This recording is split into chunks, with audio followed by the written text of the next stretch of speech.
Welcome everyone to our informational session for the Community Schools Grant. I am very excited to see all of you today. This is the official informational meeting. I am the director of the Office of School and Student Supports. My email address is there. You are welcome to email me at any time. I wanted to start by sharing with you a visual that was shared with me in our work with school-based health centers. And I think this visual is so appropriate and perfect for what we are trying to do in our schools. This is located on our Community Schools webpage, which is off of the Office of School and Student Supports. And we will link that into the chat throughout the session for you to see. Today's session will be recorded and posted at our Division of Procurement Services website, where all the grants and RFPs and RFAs are located. And I took a visual. I'm a very visual person, so I took a picture of it so you would see. And so that you're aware, this, once you scroll down to where it says Department of Education, the actual application is here, and I will be going through that application page by page today. If you printed it out like I like to print out and have the hard copies, I will go through that page by page. It tells you that the applications are due April 28th.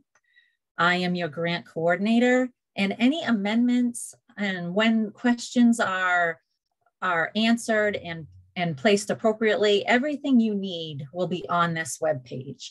It doesn't sound like I send any updates to you. I just send updates to this page, and you will see Q&A and you will see any amendments. And just for your own knowledge, the amendment was simply the Zoom link was incorrect. And so to fix it, I had to submit an amendment, but that is all set. And that's what that looks like. If you receive the priority notice from your superintendents, you already have these dates, but let's just make sure. The application was released March 17th. Today is our informational session. April 7th is your deadline to submit any formal questions about the process to me. And I will go through that step by step with you. And then I have a couple weeks to turn that around and make sure I have the appropriate answers to your questions. And then I will post them on that procurement page that I just showed you. The applications are due April 28th, 2022. And then my hope is that my team will score the applications May 10th through 12th and have the recipients notified by early June. That is the plan. You are welcome to populate questions in the chat box throughout this session, or you can wait until the end. I will do my best to answer them. And please know that if further research or consideration is needed, that I will follow up accordingly. So let's go through the overview of the grant. And if you are following along, I am on page 3 of our RFA. Through this application, the department intends to provide funding to SAUs whose school boards designate an existing school or establish a new school as a community school. The commissioner may provide state funding in which community schools are located. I attached the exact language from the statute. You will see that this was public law last year, 2021, and it is in accordance with Chapter 333, which I will also make sure that you have a link to. And I'm hopeful that if you are familiar with Chapter 333, you see that our application process models that very closely. Again, this is the link to Chapter 333, which is the statute that governs our community schools work. And this just tells you that beginning in 2015, school boards were allowed to designate existing schools or establish a new school as a community school. So if you have not had that, or if you have not experienced that yet with your school boards, that is the #1 thing you need to take from this conversation today, that an assurance on the application is that school boards have made this designation. So if If you need to contact your superintendent and make sure that your school board is aware that you want to apply for this, it is very important that you do so. And then just another statute that refers to the funding, and if funding is available, that the commissioner may provide funding in which community schools are located, and that priority is given to SAUs in which at least 40% of the students are economically disadvantaged students. Later on, I will show you exactly how to find that information. And I will also encourage those of you who may be under that threshold of 40% not to turn off the video or not to turn off the Zoom, that there may be an opportunity for you to apply, or you should be applying as well. And I'll explain that later. And again, per statute, priority will be given to a qualified SAU in which at least 40% of the students are economically disadvantaged. So some more overview of the application process. Due to COVID-19 that started in March of 2020, revisions to the original plan are necessary. So here is what the statutory language has, this is what guides us, is the statutory language. So Public Law 2019, and as you can see, that was a year before March of 2020. Our plan, or our legislative plan, was that for the school year 2020 to 2021, the department would be authorized to designate 5 community schools established in accordance with Chapter 333. And then beginning in year 21-22, the department may biannually designate 10 additional community schools established in accordance with this chapter. Well, I think I speak for all of you when I say that when March of 2020 hit, we were not thinking about possibly expanding to community schools, but we were in survival mode. So because this is how the statute reads, trying to support that statute, but also move this forward, this is the plan that we are putting forth in the application.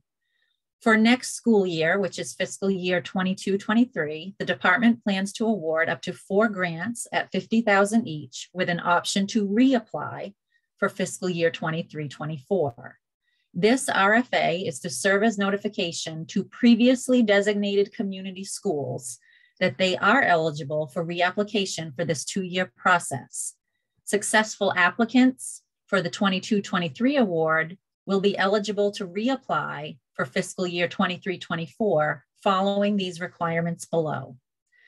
So just to ad lib a little bit, what I mean by this is that starting with when the law was passed in 2015, there were SAUs who were in a pilot program or a pilot project around community schools. If you are one of those, you are considered a previously designated community school. So what does reapplication mean? It includes the following and will be due by May 15th, 2022. So again, that is for previously designated community schools. And then I also put the date, if you are someone who will be notified in June of being a recipient this year, your reapplication process will be due April 15th of 2023. So here is what you need to do to reapply. We are looking for a 1-page synopsis of the accomplishments made and next steps for programming. So a very reflective piece on what has worked, what hasn't, and what you're going to do. We want commitment that you will have a participant in a statewide community schools advisory team, a commitment that your SAU will participate in a community school summit slated for the summer of 2023, and that you have worked with your team on an action plan created for sustainability after fiscal year 23-24, so that we can move you from pilot/pioneer onward to sustainability for a community school model. So here's my new version of important dates. I shared with you all of these, and then I added May 15th is when the reapplication is due for previously approved community schools. So more of an overview, and if you are following along, I am on page 4. Applicants interested in providing these services for multiple SAUs must submit a separate application for each proposed SAU. In reviewing applications for these funds, the grant review team will prioritize SAUs in which at least 40% of the students are economically disadvantaged. Again, I will show you in a minute what we refer to or what the law means by economically disadvantaged.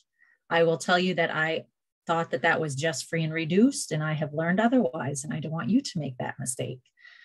And then if any funds remain, applicants with less than 40% of students who are economically disadvantaged will then be considered. So I really am hopeful that if you are interested in applying, that you will do so regardless of that threshold. And this is the statute that explains, this was public law in 2017, and it explains how we get to the amount of what the percentage of economically disadvantaged students are. And I will show you that on the data dashboard in a moment. The appeal process, one of those formalities, if we go through our process and we notify you and you do not agree with that, you have 15 days in which to appeal. This is where you would send your appeal. And again, it must occur within 15 days of receipt of the notification. Very formal process. Here are some logistics. The application must be received by 11:59 p.m. April 28th in order to be eligible. Those applications are not submitted to me. Even though I gave you, and I will provide you my email address, those applications need to go to proposals@maine.gov. They go directly to procurement. Only applications received by email will be considered, and we assume no liability for assuring accurate or complete email transmission and receipt. Emails containing links to file sharing sites or online file repositories will not be accepted as submissions. Only email applications that have the actual requested files attached will be accepted. Encrypted emails received which require opening attachments and logging into a proprietary system will not be accepted as submissions. You may want to check with your SAU's information technology team to make sure that your security settings will not encrypt your proposal submission. And there is a file size limit per email. You are welcome to send multiple emails, and I will show you what to put in the heading for that. Again, must be received by the due date and the time, April 28th, 11:59 p.m.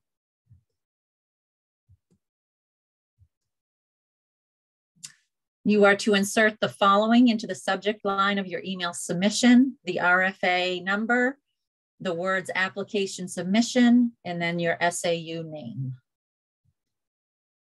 Please submit as a single typed PDF or Word file, and there are 4 components that you will include. The first is the application cover page. The second is certification. It's called Debarment, Performance, and Non-Collusion Certification, which you assure that you are, or your SAU is not in any danger according to the, or not in any trouble with the law, and you stand behind your application. Then the application itself and your list of community partners if applicable. And I will go into that in a moment.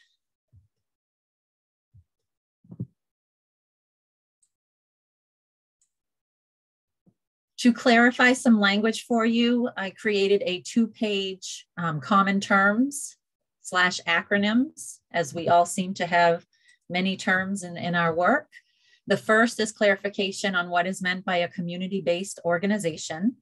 The second is the statutory language around what consists of or what makes up a community partner, what is a community school, and then the pillars of community schools, which is based on the research and the evidence-based research out there, which one of the pillars is making sure that you have integrated school supports, expanded and enriched learning time and opportunities, active family and community engagement, and collaborative leadership and practices. So those pillars should be your vision of what you hope to get to. I can't imagine that you'll be there as you apply, because the grant is supposed to be a conduit for you to reach that and support your work in that. I also clarify that RFA is simply a request for application, what is meant by the school administrative units in the state, and that any reference to state refers to the state of Maine. So what target will you be aiming for when it comes to the application? On page 8, I explain the evaluation criteria for first-time applicants. We will use a consensus approach to the rubric, which is a 100-point scale measuring the degree to which your application meets the criteria. And I will go over that one by one so you are clear. And then for our reapplication process, it is simply a go, no-go decision. So have you assured the 4 components that we have laid out for you? Evaluation criteria continued. There are some things that are simply pass or fail. And the first is the eligibility assurance, and that is what I referenced earlier. Is your school board aware, and have they given the okay for your school to be considered a community school, or a new school to be considered a community school? That's if you can show us the proof, it's a pass. Same with level of economic disadvantage. You will notice that I do have an asterisk next to the under 40%. Again, if we have enough money and you fall under that threshold, then we will return to your application and process that through as well. So please don't use that as a means not to apply. And then we have some checklists that we will look for completion, but you will see momentarily that completing those checklists leads to a lot of the narrative that you will be submitting. So the community partner checklist, the community needs assessment checklist, and the project goals ratings. Just a quick glance of the rubric. I have this broken down for you in a minute, but we're looking for detailed evidence to earn the highest points. And again, we will use a consensus model as we review your applications. So the first component of the application, that is really just a check that you've done it, and I think it's pretty self-explanatory. You have a cover page that you will fill in your contact information and information about your SAU. You have the Debarment Performance and Non-Collusion Certificate, and these are on pages 11 and 12 of your application. So page 11 is the cover page, and page 12 is the certification page. The first assurance that I've mentioned a few times is, in order to be even considered, you must exist in an RSU where the school board has designated you an existing school or establishing a new school as a community school as defined by Chapter 333. So that might be a necessity for many of you to end this Zoom, or when this Zoom ends, to get on the phone with your superintendent and make sure that you have that. And what you will do is, on the application, you'll put the date that your school board took action.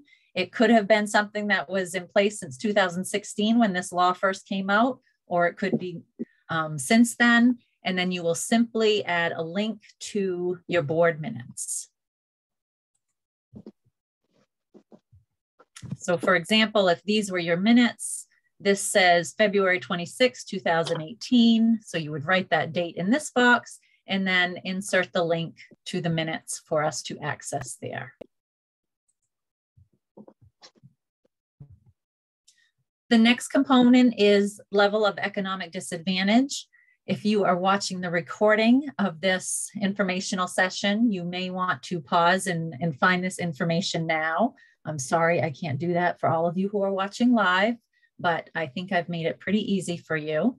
The first thing you are going to do is access our data dashboard, and the link will be provided in the chat if you are interested.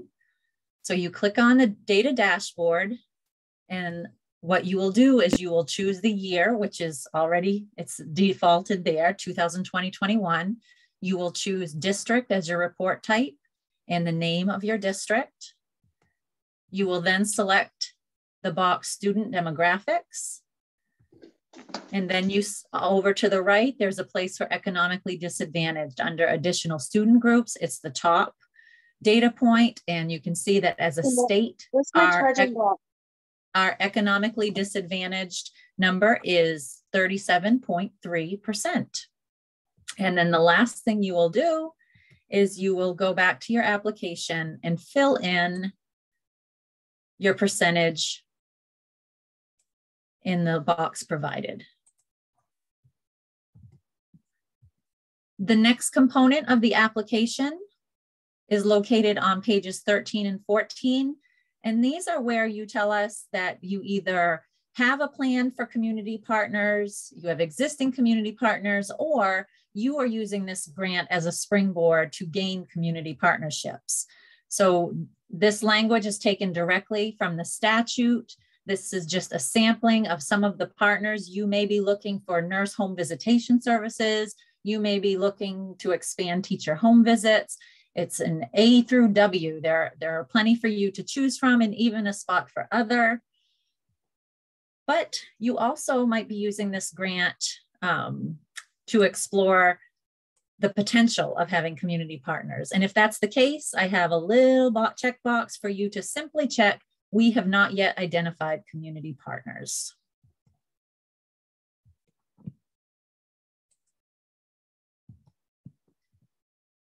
To help you with that processing, reflecting, this is where you would list your community partners and whether or not you have an existing collaboration already started, or if there is a potential collaboration. And I am hopeful that this application process will help you solidify those plans and give you some best practices in place to use. So this is simply just inserting your information in a checkbox. We do ask you to complete a community needs assessment. Which of these areas present challenges for students and families in your school community that you believe may negatively affect student learning and academic achievement? For each area identified as a challenge, provide your reason and include supporting data where available. And there is a narrative coming up that I will walk you through where you will use your assessment information and incorporate it into your community school plan. I reference this community needs assessment often in the next few slides. You also have an opportunity to rank 11 goals. Are these high priority goals for your community or your learning community? Are they medium priority? Are they low priority? So that of those 11, maybe there are 2 or 3 that are high priority, and you will incorporate those into your planning. So I only list 4 here, but there are 11 total on page 15. So now the plan. Community school plan under section F, applicants will attach a plan to address the questions below, not to exceed 5 single-space pages, that describes your community school plan and addresses each of the following. So the first, what activities or resources will the school implement if selected for the grant? So you take from slide 22 your community needs assessment, and from there, what do you need to take it to the next step? And your rubric, this will be your target. Are the activities, resources clearly specified, relevant, and connected to the community needs assessment in section D? The next component. How will selection as a community school facilitate coordination, integration, and enhancement of the services listed in section C, your community partners? So you listed or you checked off which partners you're considering or which partners you're collaborating with already. And you will indicate for us how that coordination, integration, and enhancement is specified, relevant, and connected. So really trying to weave together all of the statutory components of community schools. And I just share with you what those slides look like where I referenced. How does the plan address the community needs identified in the community needs assessment? And this will be assessed on a 10-point scale. Does it clearly address the community needs identified. And this is where any supporting data that you have, you would want to include. How does the plan address goals A through I in section E, or project goals? So of those 9 goals, hopefully you don't identify all 9 as high, because then I don't know how you can stay within the 5 pages, but hopefully you have your high priority goals delineated and clearly addressed with goals, objectives, and measurable outcomes. So again, this just shows the slide where I included 4 of the goal statements, but there are 9 from which you can choose. The next component of your community school plan from page 16, how will your plan increase family and community involvement in education? The rubric states the plans to increase this have clear goals, objectives, and measurable outcomes. And then the final part of your plan, if your project is successful, what evidence will be collected to indicate progress toward meeting the goals? And the plan details what evidence will indicate progress. I hope you're finding this to be very straightforward. The next component is the budget table. Again, we tried to make this as user-friendly as possible. The maximum amount to be awarded is $50,000. You are to attach an operational budget or cost estimates for the specified educational, developmental, family, health, and other comprehensive services that your community school plan will provide. I have only included a few categories here, but there are several on page 16. You may just need one. You may have plans for a couple, but that is what it looks like. And then you have page 17, which is your narrative. Please provide a detailed explanation of your anticipated grant-supported expenses in each of the above budget categories, no longer than 1 page in length. And then you have your rubric language to guide both the budget and the budget narrative.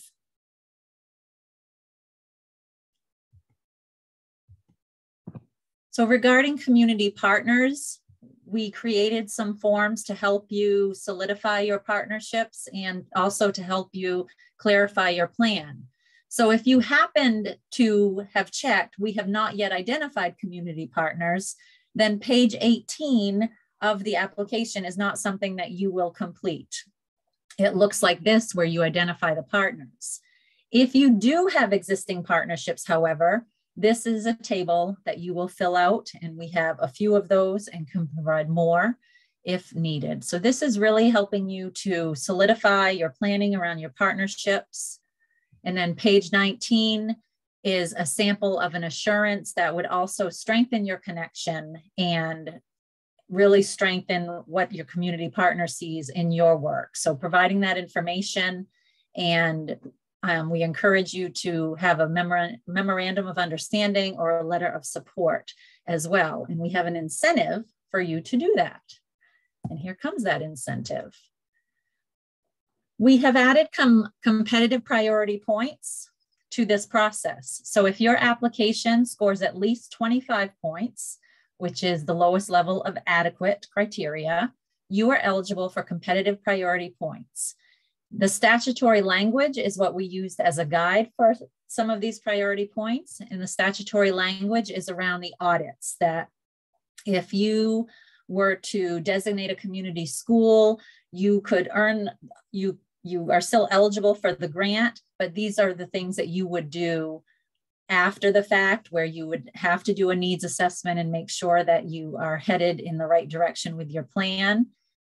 And so we put that to competitive priority points. So the first task that you can earn points is that you show to us that your school board has reviewed and approved audits relating to the community school project. It could be 1, 2, or 3 separate audits. One could be the community needs audit. It could be a resource assessment of what's available in your community, or it could be an operations and instructional audit. So any of those will earn you a max of 10 points on your application, and you are expected to provide the copies of those audits along with school board minutes. And again, this is not a must. These are competitive priority, which means they are additional opportunities for you to earn points on the application. The next task that could earn you competitive priority points is showing us that you have current partnerships established and you have memorandums of understanding or letters of support already in place. We have maxed that out at 10 points. So if you have 5 existing partnerships already in place and you have letters of support, make sure those accompany your application and you can earn a max of 10 points. And then the final way to earn competitive points, if you have enough points on your application, is to show us that you have an existing team that's devoted to community partnerships. We would like this team to consist of a diverse group of stakeholders, including parents and students, if applicable, depending on their age. And teacher representation should be reflective of your school administrative unit. And the team is listed as part of your application, and we will award up to 5 points if you can provide us the names of people on your team. And it looks like this. We provide some placeholders for who we feel should be represented as stakeholders. And we also provide opportunities for you to write in a couple others, so that there should be plenty of room for that. So complete the following table to demonstrate your existing team, and you can earn competitive priority points up to 5 points. So should you have any questions about this RFA process, there is a formal process for that. Questions must be submitted by email to me by April 7th at 11:59. The questions must have the subject line with the RFA number. Thank goodness I'm not dealing with 2 RFAs, but it does have to have the RFA number followed by questions. This is just a repeat of assuming no liability for accuracy and completion of email transmission and receipt. And then I have a few weeks to respond to those questions, put them in writing, and place them back on the website on the procurement site. I'll show you a visual of that in a moment. Only those answers issued in writing on this website will be considered binding.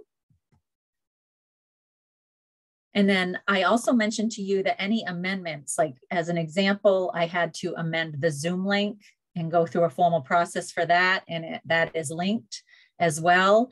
I don't know if you noticed some word art letters in some of my slides. That is another amendment where the letters from the rubric did not match up with the application. So I will be submitting another amendment for that, and hopefully that's it.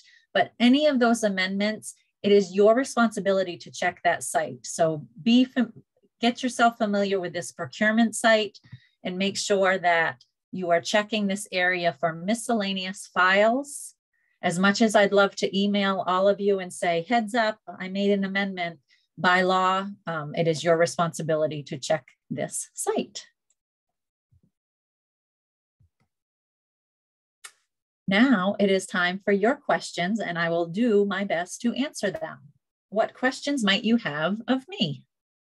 Please raise your hand. I can't see all of you. If you have a question, or because this is being recorded, if you want to say, Julie, that was so amazing. Julie, you did an incredible job. I wanted to share with you that for some reason in the chat box, at least on my end, it's not letting me broadcast a message to everyone, only to you. So I wasn't able to post any of the links, but since it appears that people were able to access what you shared earlier, if you post it again now, everyone who's on here should be able to see it. Yes. Yes. And I do see a great question in the box. The economically disadvantaged data is reported for the district or the school. By the statute, it's the district. By statute. Right. And because economically disadvantaged takes into account more than our free and reduced, I think I'm hopeful that people will be pleasantly surprised by that, maybe.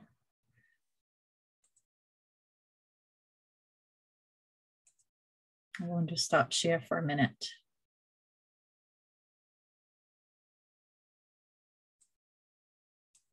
Lisa, did you hear my answer to your question that by statute it says the SAU? I did, thank you. And I found it the way you showed us on the dashboard. Thank you. Awesome. Awesome. And I'm trying to include that link again. I just thought it would be easier. I know there are people who are savvy with their presentation skills and drop links in as they're presenting, but I haven't quite figured that out yet. There it is. Let's see. See if that works. So I just popped in. These are all the links that goes, this page will take you through all of the statutory language, to our website, to the data dashboard, everything you should need.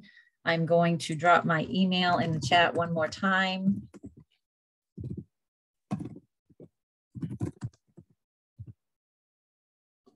I think the big things that I really wanted you to make sure you took from the conversation today, though, was the school board has to approve you moving forward with this application. They need to give you permission to have a community school. And then if you want the competitive priority points, which are not a must, you do need to go through your school board as well to see that they're aware of what the plan is moving forward.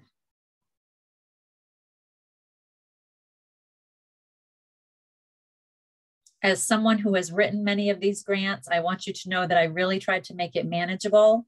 And I really hope that you're not using all of your April vacation to write it. It is due on the Thursday after. So take your vacation time and then be rested and ready to go. And remember, the application does not come to my email. It goes to the procurement, which was proposals@maine.gov. I am going to stop the recording